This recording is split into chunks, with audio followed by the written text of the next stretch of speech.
All right, well, now we are into the draft. Maybe. As somebody decides to ban, Afreeca will take out the Shen this game. The extra headaches from the Shen, I think, really did contribute. It felt almost like Jin Air were fielding a Shaco or a Twisted Fate when it came to actually being able to contest the enemy's buffs. Always going to be able to contest turrets, but the line wave counted so little when they were fighting in the jungle or the threat of fighting around red and blue buff. The recently buffed red and blue buff. So, less headaches now with the Shen. That might be the first Shen victory we've seen since the rework. Yeah, it's been definitely an underwhelming champion. KT didn't lose with it. CJ lost with it. KT didn't lose because of the Shen, though. Someday just got super starved in that game. So Nidalee will be the next ban, not something we saw in our last match. Did fall all the way through the draft, but has been a principal pick for Wing. Vladimir once again banned by Jin Air, afraid that Afreeca might first pick that for Mickey, so not actually that much changing. Of course, Afreeca did ban the Lucian and the Azir in game number 1, and no sign of a TF ban just yet. The priority for Azir, if it does come through the draft, will be interesting to track. The nerfs were pretty severe, specifically to, I think, the W. I mean, obviously the R and the duration of that is going to be noticeable in team fights, but the fact that Azir, who doesn't take teleports, can't punish you in lane by just dropping a soldier and auto-attacking away at your turret actually is a very big nerf to his playstyle and competitive. Kindred's the last ban. Feels like Afreeca are trying to open up the mid lane pool, and now with only Ryze and Vladimir banned from mid lane, there's actually a lot more options available, and that's a first pick Karma, so that's the world we live in on 6-11, apparently. I guess so. Both teams on blue side with the first pick Karma. SKT as well. Yep. Yesterday. Jungle pool has been squeezed pretty substantially here. Of course, Elise, Graves, still available picks, taking away the Rek'Sai, though, and Winged.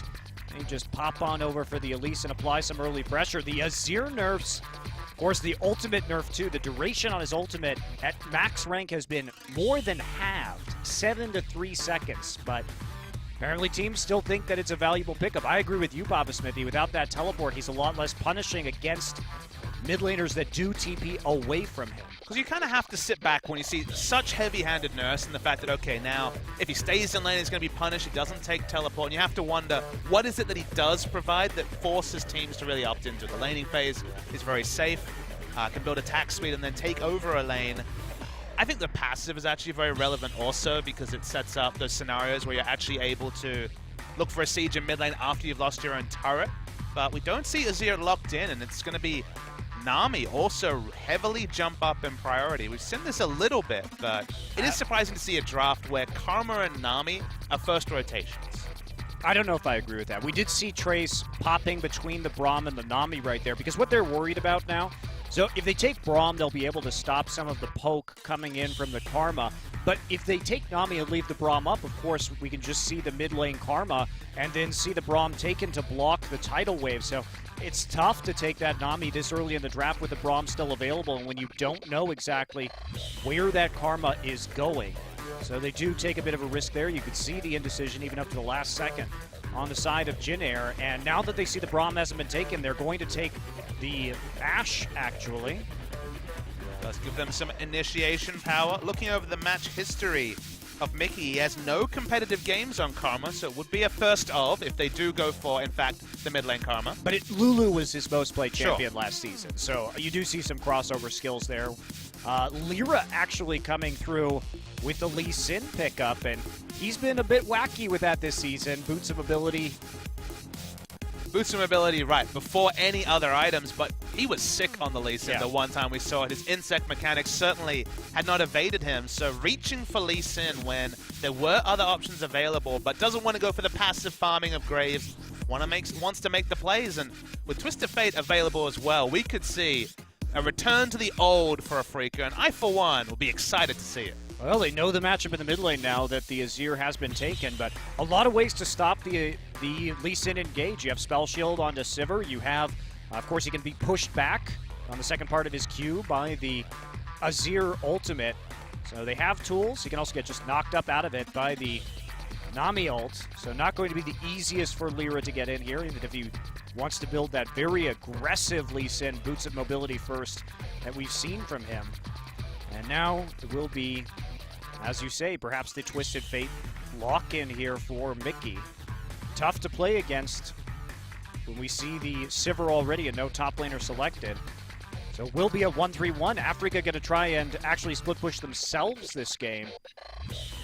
With the Trundle locked in as the blind top lane pick, will we see one of those Trinity Force champions come through? If it is the Aurelia, we saw Duke heavily win that matchup yesterday, but of course there were the repeated ganks from Blank to take advantage of him in the early laning phase. Well, Maokai is also just fantastic against both Ashe and Twisted Fate here, if you can force that. But then you're opting into Trundle versus Maokai, which has its own set of problems. Of course, but if you actually set up a siege composition here in just 5-man, you'll be able to push faster. Yes, it's a risk. You can't answer the split push, but you can push faster as a 5-man unit, and you can punish the lack of mobility on the Twisted Fate and the Ashe. It may be one of those things where Maokai is necessitated, because if you go for something squishier, Twisted Fate will come and gank your lane, so feels like a tank top lane, despite once again this being patch 6.11 with Trinity Force champs heavily incentivized.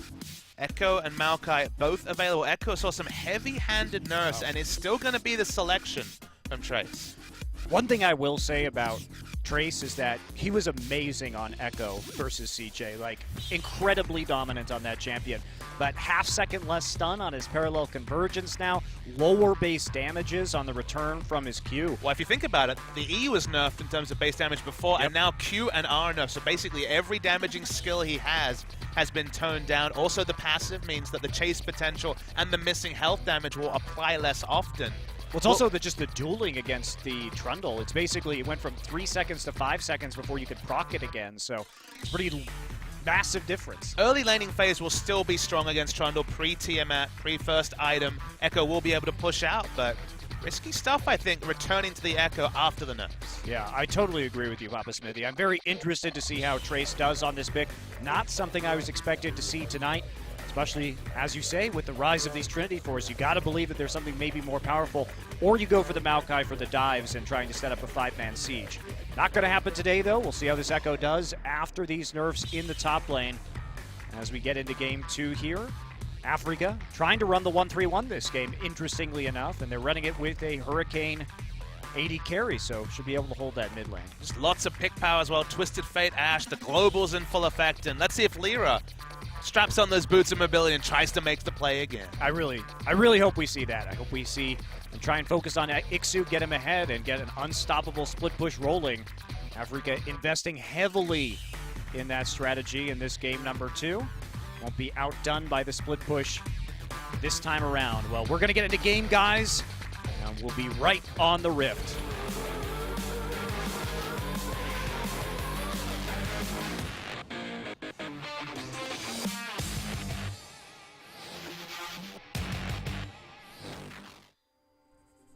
Mountain Drink up first as we head into game number 2. Afreeca Freecs versus the Jin Air Greenwings. Jin Air up 1-0, looking to close this out and improve their record here to 4-1.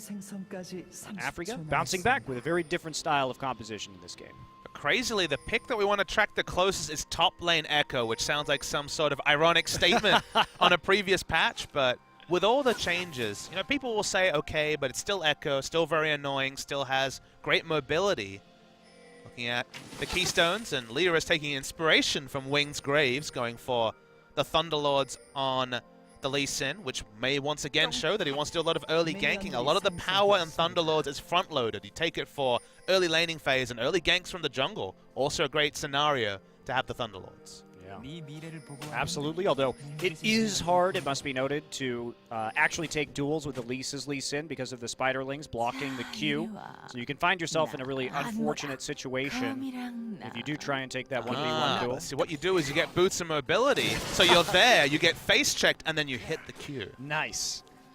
All right, well, be faster. I mean, I really did love LirA returning to this Lee Sin earlier in the season. Like we said, boots of mobility, early Sightstone, and then Warrior Enchant. So he went absolutely nuts in terms of the damage build on the Lee Sin, which is something that's fun to see, but we rarely see it anymore. But it did result in a win for Afreeca. Afreeca looking for the brush cam. And they're going to nail it. Pilot has to flash very early on. Ignite used, but that's 2 summoners out of Pilot right off the bat, so getting the drop on them. Pilot did hit level 2, so it won't be that punishing as they did take the Gromp, but still brutal early on. And you just feel like this brush, camping the lane brush that aggressive, is the new camping of the river brush. We always used to see Kalista and Braum, for example, camp the river brush, and when a team tried to enter lane, get the stun, try to blow some summoners, getting very aggressive in lane. We saw ESC ever do this to great effect in their last game just a couple of days ago. It's the new cheese, and it seems to be so far pretty successful. We'll deny a little bit of CS. It's actually not going to have the biggest effect again because it's the experience game from the Gromp means that it's a little bit more of a wash here because Pilot did have to recall immediately, but the two summoners are the big factor. But the other thing to consider is that because it's only the support in lane, if you do blow both summoners, you can force a push by just standing as the minions walk into lane and force the minion wave to push back, so you get both summoners and usually the lane pushing your direction. In the jungle, though. Yeah, we see right here, LirA coming in early, has that red buff. Did force winged off the Scuttle Crab. They're not done. Mickey, not going to hit anything. Does gold card Kuzan, but can't actually hit winged with Repel.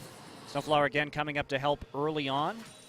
And Pilot gets a little bit of free time in this bottom side, try and equalize that CS, which he will be able to do off this wave, so he's actually not really behind as a result of that, really at all. I want to mention that when we do see this Trinity Force future that Riot is forcing onto us, things like boots and mobility, Lisa, I think will become more common. The snowballing top lane will increasingly become relevant. It's not in a game when it's Trundle versus Ekko. Yeah.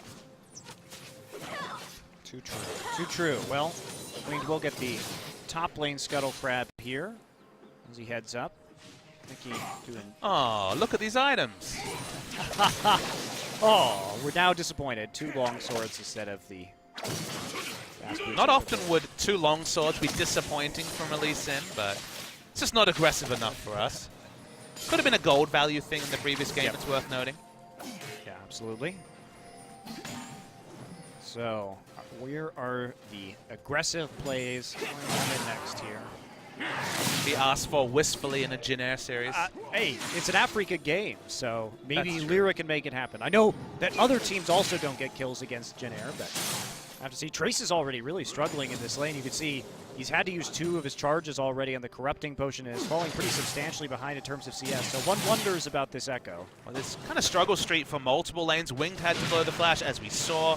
Bot lane Pilot still doesn't have his summoners up, so in multiple different ways, whether when it comes to skirmishes 2v2 or just the 2v2 bottom, Afreeca in really a dominant position summoner-wise. Just worry now. If you're Winged, you know, you want to gank the overextended Trundle, but then if there's Elise in there, it's going to die 2v2 with no flash. Especially with that many caster minions, man. That's a ridiculous amount of damage just coming out of the minion wave right there. You kind of have to wait till those go away. We are not even going to give the option in this game. 6 is registered on Sangyoon and Mickey. That's when the fireworks really start in terms of globals.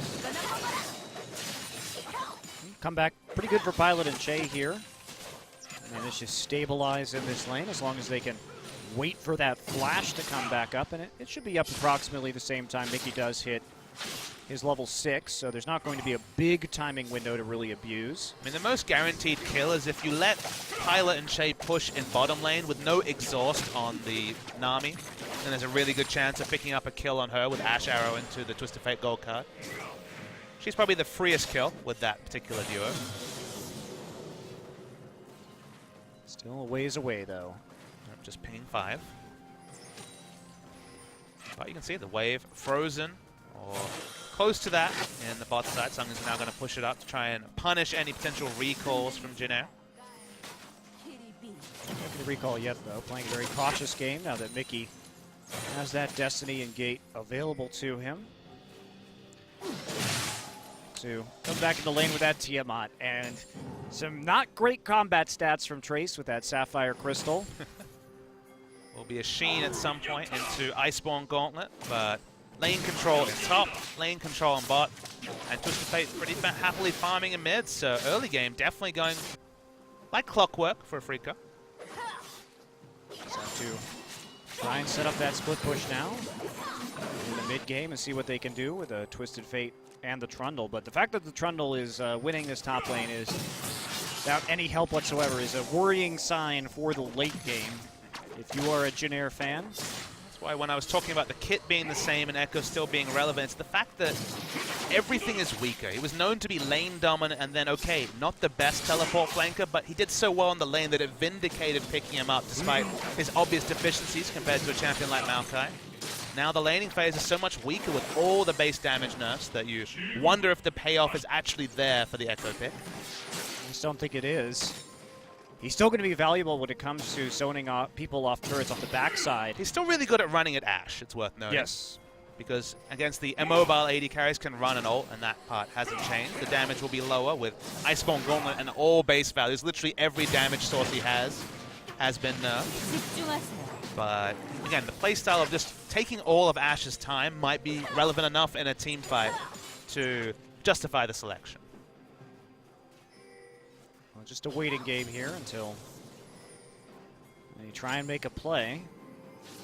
And like you said, Papa, those Ryze nerfs to the Azir are going to probably factor into this game because there was a Twisted Fate in the mid lane with 2 TPs. In fact, it factors in here more than virtually in any other case. Because the whole thing about Twisted Fate is the first Destiny play, if you get a kill or not, is relevant, but quite simply, what can the mid laner do to answer? Azir's certainly not going to be roaming after the Twisted Fate, but we're probably talking about around 30% less damage being done to turrets, maybe more, when it comes to not being able to drop the Arise. Also, Stinger as a first item has been nerfed in terms of attack speed by 15%. So until you finish the Nationals, you have less attack speed in the early laning phase. So we're talking about hundreds and hundreds of less damage you're punishing the Twisted Fate on. But worth noting, we haven't seen Destiny yet. So haven't seen that investment of a big global ultimate just yet. Well, did see, of course, the blue buff have to be smited by Wing in his own jungle, so that's one less tool that Kuzan's going to have. Looks like they are setting up for a gank here, courtesy of Trace, who used his ultimate to get back into that top lane, push the wave, and then opened up that opportunity to maybe mess with Mickey. But as it moves forward, he's got to go straight back, and ikssu thinking about intercepting. Trace going to take the cheeky way around, though, reads that play very well. And it's ring around the rock here. Trace will grab that CS without being harassed by the Trundle. Another game where he's pretty comfortably in the hole in terms of CS, though, is Trace. 17 CS down. Not a lane swap to really justify those numbers, but just the matchup on full display. It's about 2 waves, 2.5 waves extra that ikssu's picked up already in 10 minutes. Warrior Enchant complete from LirA, so not the boots investment at all so far. But his lanes are doing really well, so it doesn't necessarily need to be ever-present to get value out of the Lee Sin pick. You just need to coordinate with Mickey. They've got such great lanes to do that with. Of course, the Trundle will really soften up that Ekko with his ultimate if they dive him at the top side. And the bottom side, they got the arrow to work with. So Afreeca, though, going to translate that advantage in the laning phase into an uncontested Mountain Drake here, which is fantastic for their 1-3-1 split push with the Trundle and what we assume will eventually be a Lich Bane Twisted Fate. Right, be behooved, and wow, Mountain into Infernal. So I saw it 3 series in a row with Cloud Drakes aplenty, but the clowns are gone. And a Kuzan. Okay. Well, he's just going to casually sidestep 2 skill shots right there. He looked much more calm than I would have looked in that situation. Panic flash cleanse. Yep.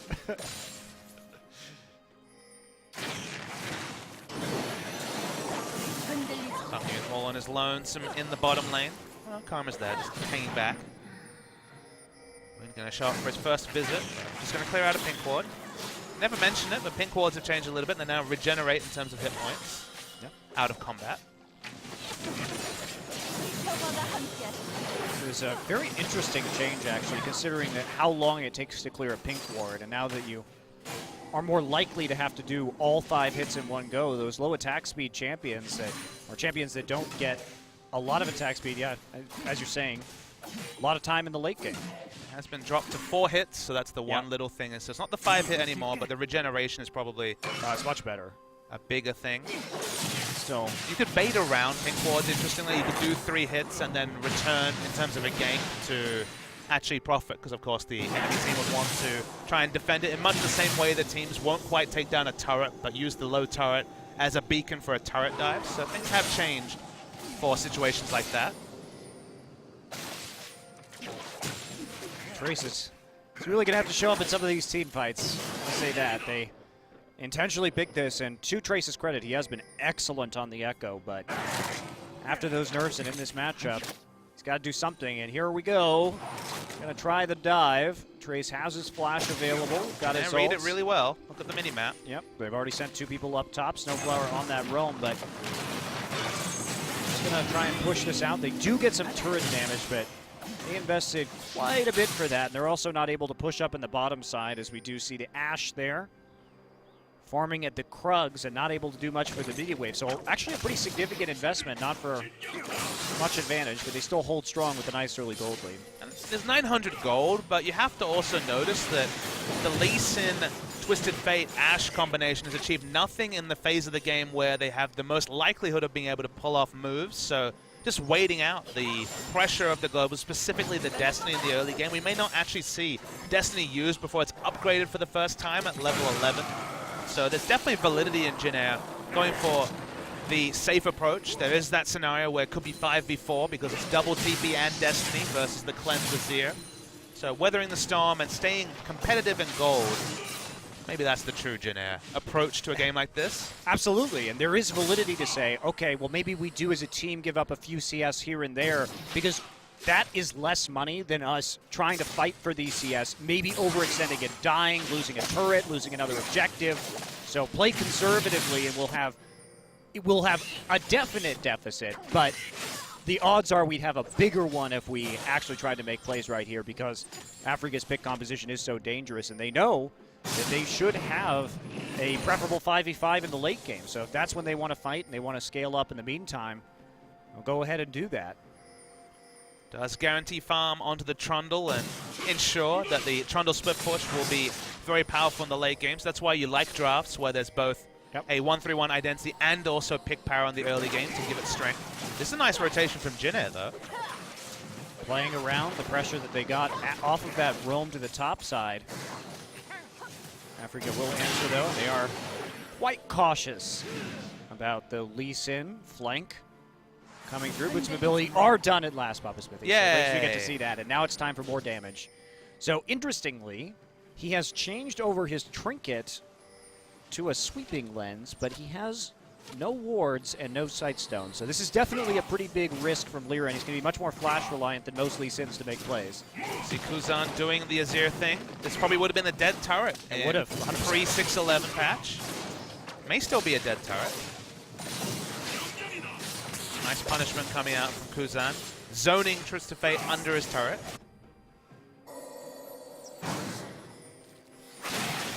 Afreeca's peak comp. We expect it to be super aggressive, but it's been very well stifled from Jin Air. This is going to be the first big objective. Mid lane turret goes down suddenly. Much harder to get those Destinies off, and already level 11 and with no investment in that ult yet from Mickey. What I like about this composition, though, is we see this come in just to try and prevent Afreeca from taking some of that minion wave. And Mickey is going to be zoned out there. Kuzan not actually finding a kill. Does have his Azir turret up, so he continues to charge forward and push the minion wave. But what I do like about Afreeca is this is a good draft because there's insurance. Yes. They don't have to get these picks. Mickey can transition from Abyssal Scepter into the Lichbane, and then they can set up a 1-3-1 once Ashe gets the Hurricane. So they can play 1-3-1 here without actually having a substantial gold lead or even from a gold deficit, and there's still not a lot of answers for Jin Air. So they have a better team fight comp than Jin Air did in the previous game. Jin Air also had that execution-heavy comp, but they were kind of stifled for options. Shen needed to ult people, but also initiate, do some damage as well if he was at it. Whereas in this comp, you do have ikssu shredding someone like Trace, speaking of, doing a great job in the lane. The one thing I want to point out, though, is that look at how aggressive wards Jin Air was able to get, despite the fact they had multiple losing lanes. Twisted Fate also can react first to jungle invasions and Elise in jungle. So the fact that Afreeca couldn't get the ganks, although this is the first one. Here's the gank. Gold card got a hit. Ekko ult right back under the turret as the gold card lands. There's the kick. Q also going to connect. And Trace now running for his life. Gold card hits him, and that's going to be first blood. Mickey picks it up with the wild cards. Kuzan's coming in, forces the flash from ikssu over the wall. But they will disengage. Meanwhile, it's like we are going to see an attempt here at a counterplay on the bottom side of the map. Jin Air. They've got the Infernal Drake to work with, too, and LirA's going to have to walk all the way back down into that mid lane. But Teleport coming through. that's right, TP showing up, and there's ikssu. Chei Everyone's not gonna here. get by the arrow. Spell shield as he flashes behind Pilot. Chei will still die, though. Mickey comes in, makes the secondary play. Wing now in a 1v1 with LirA, has to be careful. LirA may have a damage build, but still going to be tough to deal with that Elise. Infernal Drake now leashed by Afreeca, but another TP following up here behind the pit as Trace comes in. And there's a turret down in favor of Afreeca as they take the tier 1 in the bottom side. Trace may have just wasted his TP, though. He's still hiding out in the enemy jungle. He really wants to make something out of this, and they are looking at that Drake. And this investment was to try and stop Drake from going to Afreeca. That would have been Infernal and Mountain for Afreeca. Okay. Trace playing with ikssu in that backside. Wildcards coming in, but are they going to be able to block this? Ikssu and Trace going head-to-head right now. Sangyoon and Mickey going at it, but the Infernal Drake is taken by Winged. And it comes at the price of Trace's life, but they will trade over for SnowFlower. So Trace corralled on the side and killed by LirA. While LirA picks that exit kill up, he had to watch as Jin Air did claim the Infernal Drake. So specifically teleport to stop it being a free Drake take for Afreeca, force LirA to back, and thus the Dragon went over. But they do get mid lane turret to answer the mid lane turret that was previously picked up for Jin Air, and now have that slight lead in the outer turrets. Well, they got 2 turrets and a kill for a Dragon and a kill right there. So Jin Air a little bit worse for wear. And you can see that gold lead really opened up for Afreeca, too. So great turret pressure from the likes of ikssu and Mickey. LirA was still coming from base. That's why there could be no true contest in the pit. We're watching on the backside, though, the fight between Trace. This time we get to see Kuzan just explode as support. Once again, double the level. Trace failed his phase dive over the Dragon Wall, which is why he died right there. He's trying to get into the pit. I've got to say, phase dives, taunts, flashes, walls are not treating Trace very kindly this series. No, they're not. So 3 different type of reposition that he's failed over a wall. I do understand why he failed that first one. He just looked uncomfortable with the distance on the dash, but that one, it was through a thicker part of the Dragon Pit again. Maybe he was just going for the Hail Mary right there. You can see that Afreeca definitely gone for the Lichbane second, so Zonia's nowhere to be seen for Mickey. Won't even think about initiating with this build unless they have a significant numbers advantage. Speaking of which, you can see Jin Air investing a lot of members to try to contest this topside jungle of Afreeca. Yeah, they really want to try and push down the mid lane tier 2. Kuzan is here. He's there a little bit quicker. Mickey trying to defend low on mana. Jin Air clears out the wave, though, with the help of a red card. They have put up the Azir turret in the mid lane, so they're really trying to use this siege composition. They have to be careful about this Trundle there. There's nobody there to answer for him. But the Trundle doesn't have great defensive wards, so the moment they drop out of vision in mid lane, has to back away. So he's going to go for the split push as long as he can see the members of Jin Air in mid.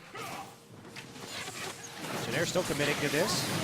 Q does land. He's going to go on to Wing just for some damage, though, and he ward hops right back next to his Raptor pit. Meanwhile, wow, Trace can't defend against this Trundle to the surprise of no one, and they're not actually going to take that tier 2 turret, so Jin Air try and push faster, but they fail to do so.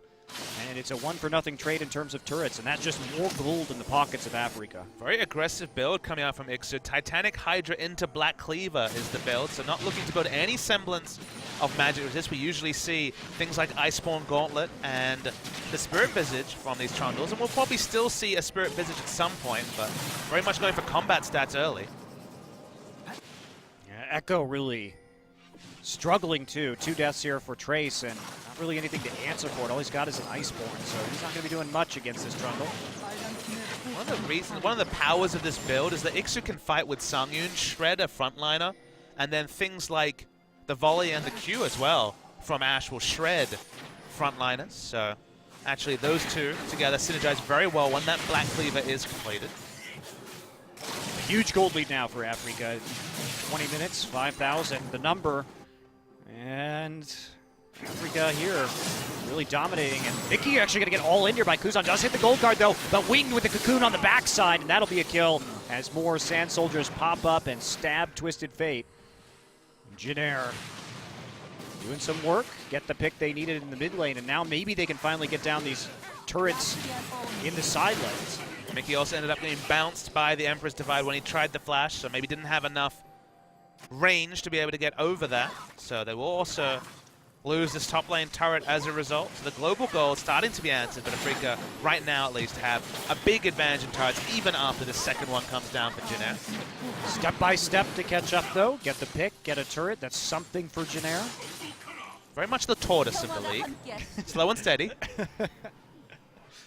Just wait for the other team to take a nap, and then you win. That's how it works, right? That's the other team, the casters sometimes, the viewers certainly. Jin Air is the rope-a-dope team, though. They surely are. They just stand there and play defensively, guard against your punches until you get tired and make a mistake, and then there comes the knockout combo. Betting on Jin Air is probably the hardest thing. I just never know what to make of them or their strength at any one point. They do a lot of winning, and you're like, okay. But then if they lost this series, you'd be like, oh, that makes sense. So Yeah. you just never really know how strong they are. I do find, as you say, Jin Air one of the toughest teams to evaluate in terms of their strength, because you're always like, are they actually good, or are they just pretty good? Who's the superstar of Jin Air? Exactly. Winged? Maybe? I don't know. It's like, is there a star player here? It's just interesting because you have some players that you'd actually absolutely love to see on certain teams. I mean, Trace is probably the best low-economy top laner in the world. Like, the amount of work he can do with no money and how safe and reliable he is, he's so consistent as a player, too. So you like to see that, but there's just ever since Chaser and GBM left, it's been a bit of a mystery as to, do they have a star player? All right, Monty, here's Who's your job. Carry? Here's your job. Rank the Jin Air players 1 through 5. No. Impossible. It's a very bizarre team to talk about, but somehow, some way, they make it work, and they certainly have started off this season strong, and they've shown some really excellent team play. Winged Trace, Pilot, Kuzan, Chei. That's what I'm going to say. I think Winged's their best player. Okay. I don't know about that. I think I'd go Kuzan, Trace, Winged, Chei, Pilot. Really? Kuzan first, even though he hasn't cemented his spot in the team? Interesting. I think he's been playing great. I think he's playing great since he got back. I've been really impressed. Ooh, Mountain Drakeception this game. 3 out of 4 Mountain Drakes. Is that Exception? No, I just said it. Sorry. Are there Mountain Drakes inside Mountain Drakes?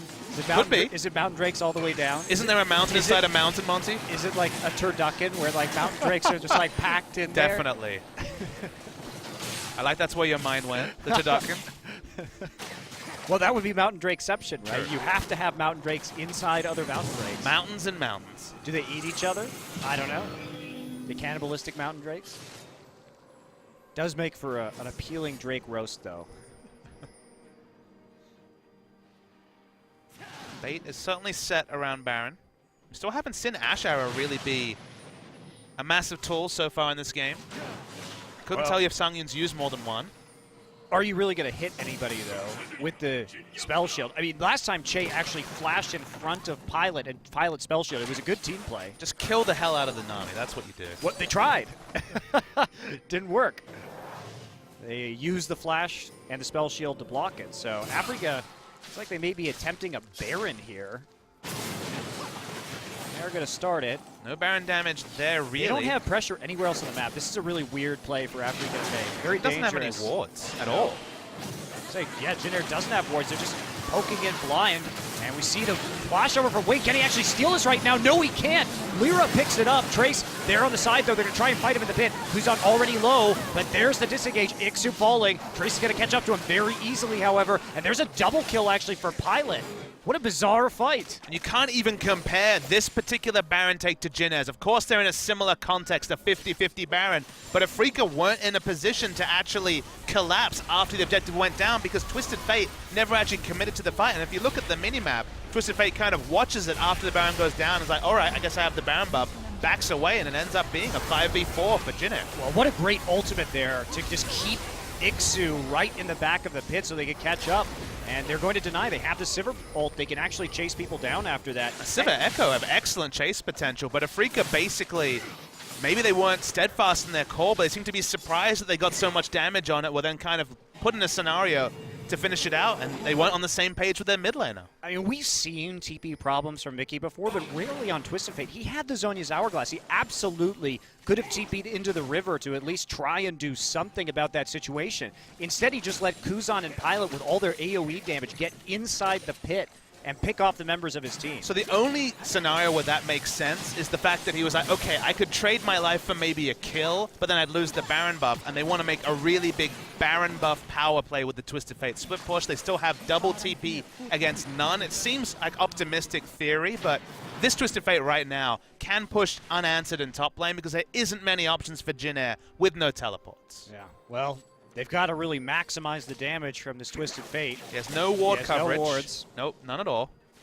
So even the most optimistic of storyline may end up be for nothing, because it was strange to see him completely understand the situation and then make a passive choice. This is Mickey making a passive choice. Yeah, I think he could have lived with the Zhonyas, and I think he could have kept that Azir out of the pit too and prevented all his teammates from dying, or at least gotten them into the river where they would have been less vulnerable to the Azir damage, but it's not actually what happened here. So interesting, potentially very poor decision-making by Afreeca. So this Baron power play is going to be kind of a wash, and Jin Air has slowly but surely been closing that gold lead. It's now down to only 3,000. With a Mountain Drake, though, the Lichbane procs onto the turret are still very potent, and Trundle will continue to pressure out the Ekko in bot lane, so it's still very much the same scenario, and there's no Baron to fall on for Jin Air, so at least that objective is muted for a few minutes. Kuzan getting real scary. Yep, 3 items, and now a needlessly large rod as well. Actually ahead of items, probably, compared to Mickey, or at least even. Oh, yeah. With all the global gold that Mickey's been able to pick up. And has the passive as well for extra gold generation. Still a pretty healthy kill and CS lead, so they're probably about even right now, considering that the overall gold lead is quite minor, and a lot of that is taking place up in the top lane. So Afreeca want to play out the next few minutes. Once again, they need to create pressure and make sure there's no way for Jin Air to contest the Dragon. Because a second Mountain Drake actually is big for this team, which has a very powerful 1-3-1. But for that to happen, they really need Twisted Fate and Trundle on opposite sides of the map and really punish any attempt at a contest from Jin Air. They should have their teleport up, though, now that I mention it, as the Dragon spawns. Yeah, should be quite close. Trace finally getting a few items here, as he picked up a little bit of magic resist to go with the Sunfire Cape. This double Black Cleaver, we didn't mention it, LirA once again sticks with the very aggressive school of thought with Lee Sin builds. Hex Drinker, Black Cleaver, and soon to be the more Malmortius. Twisted Fate sent into the bottom side now to help apply this pressure. So Afreeca doing a very good job of making sure these waves are in the right place prior to the Dragon spawn. There's not really a whole lot that Jin Air can do about it. Nobody they can send down there. This is very much legacy Afreeca play. When they only had one style, it was this exact one, the 1-3-1. It's when they developed the Jungle Graves into teamfighting comp that they really started to have strategic diversity. But when you're struggling and down in a series, returning to what you know best certainly has a lot of validity to it. Sometimes that's what I think newer teams really need to focus on, is just play one style and take a few wins that way. It's one of the most frustrating things to think about ESC ever this season has been them not playing to the style we know that they're actually good at. I honestly think they just need to play Sivir more. All right, we're going to see a big commitment here. Gold card going to go. Everybody flashes back with the chrono break right through the pit. Mickey now taking turret aggro. He's going to get low, and Zhonya's Hourglass will save him for the moment. And there's the pillar coming on through, but they take a lot for that. Oh, Jin Air was actually drawn into that top side. They could have actually rushed the Dragon right there and maybe have done something to make that work, but now the split push is already there. The pressure is there. Wow. They try and commit to the top side. Mickey is low. Sivir ultimate has been used, but Pillar going to stop him. Flash, traded for Flash, but now they've got the corner onto this Trundle. Ashe Arrow just going to swim through, and there you go. We will see ikssu push back with the Azir wall and the tidal wave. Flash Cocoon, beautiful play from Wing. He's going to get that. Execute with the bite. And there you go, 2 for 1, but they lose the Mountain Drake. So 2 over to Afreeca now. And can Jin Air apply some pressure? No Baron to take for another minute, so there's not a lot for them to get right now. And try for this mid lane once again. It is low.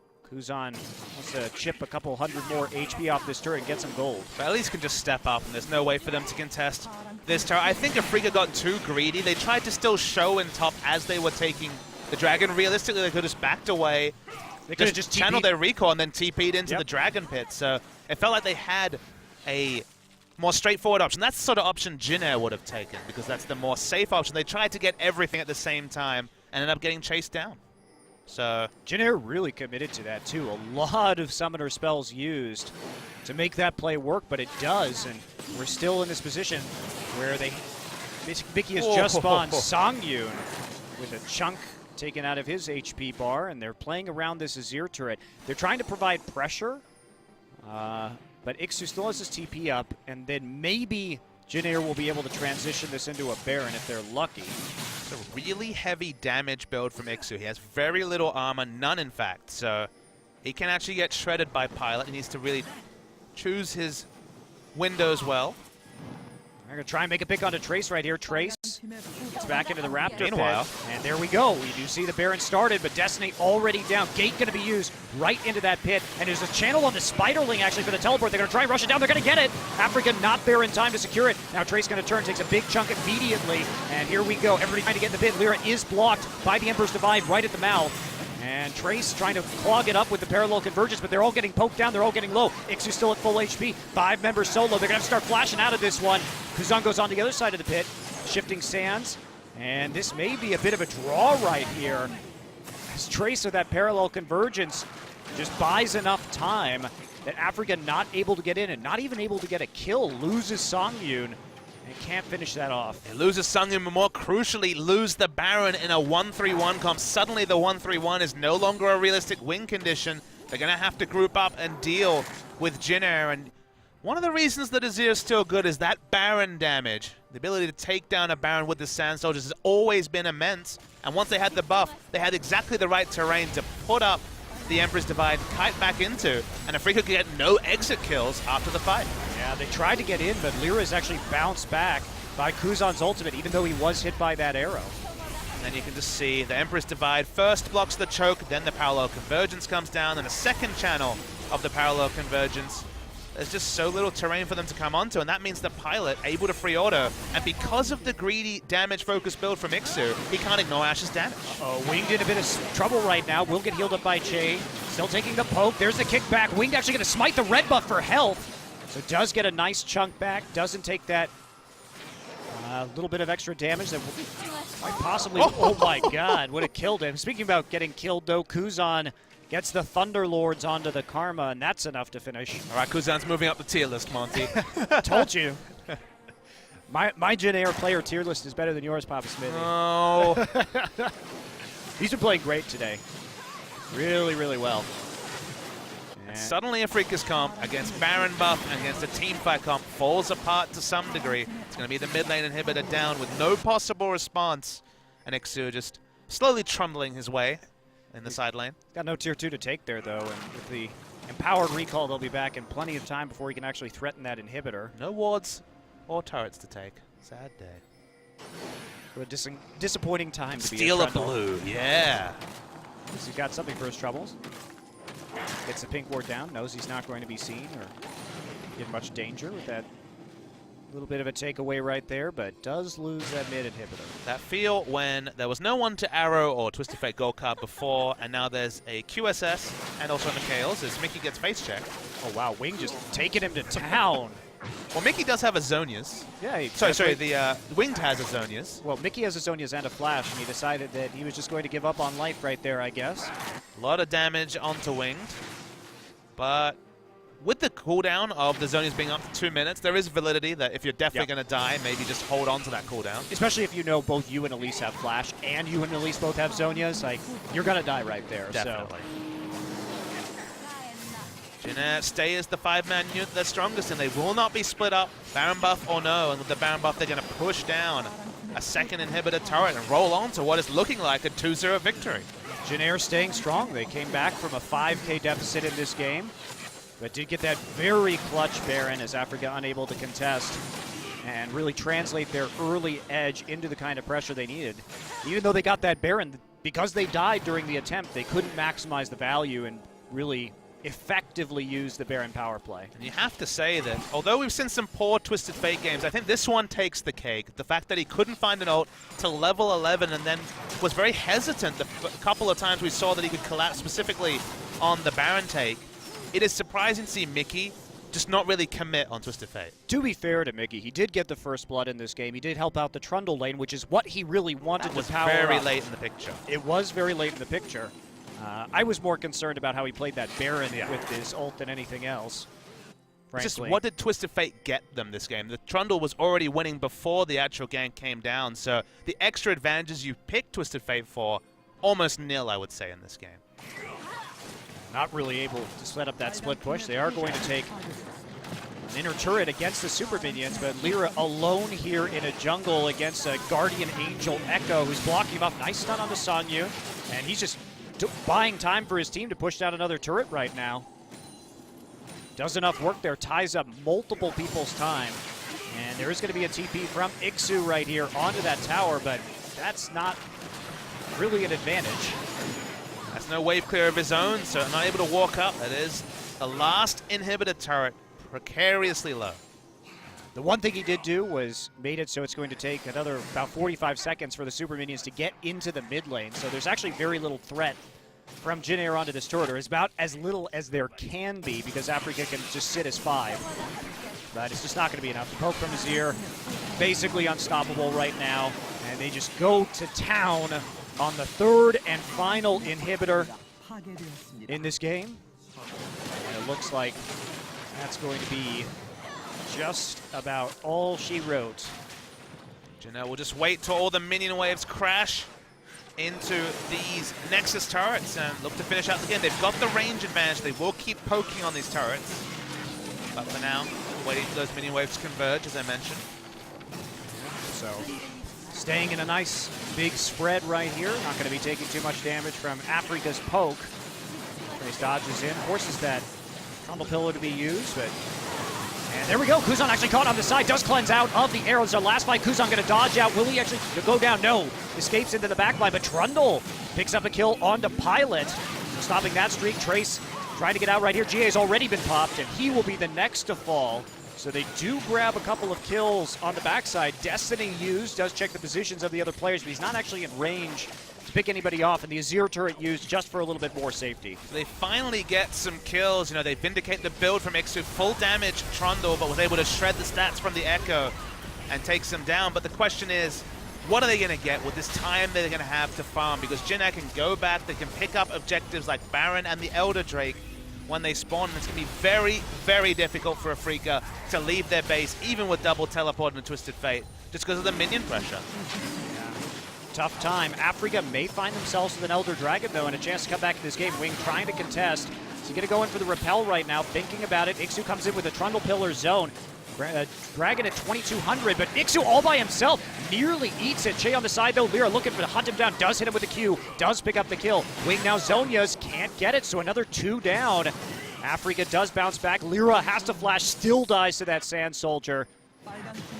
And they've got some problems in their base, so Elder Dragon is just going to releash. They can't do anything. Trace trying to delay the recalls right now. They want to win with the Winions. Kuzan dashing in with the shifting stance. Spends his life to do it, however. Sangyoon runs low on that side. Does take out another kill. Double kill for Mickey. Now Trace here will be the target of the gate. Gold card on him. Flashes back. He's on to SnowFlower, Trundle Pillar. But this is the game. They can't actually get back. Too many super minions, and that's going to be it. Jin Air bought the time, and the Winions will take this series 2-0 for the Greenwings. The moment that the team fight around Dragon got close and Mickey had to teleport in, there was 3 waves of super minions pushing on to the exposed Nexus turrets, and enough time was bought. That last salvo where both Trace and the support came in, warded the brush, stopped the engage. Azir suicides just to stop them getting back. Mickey channels his ultimate, doesn't even think to go back to base. And Trace is the MVP of that last fight because the amount of time the Ekko bought ended the game for Afreeca. Yeah, really great play, just throwing themselves one by one into the meat grinder, but because they went one by one, they bought more time in the end, getting the damage down to stop the recalls, and it was just a horde of super minions pummeling the Nexus. Kuzan well ahead of everybody else in that champion damage. Azir, still a meta pick, it seems, on 6-11. Maybe we pronounced his death a bit early. We thought maybe the fact that there are more windows to exploit him, and honestly, windows to exploit champions is a good thing. It means that there's counterplay in a lot of scenarios.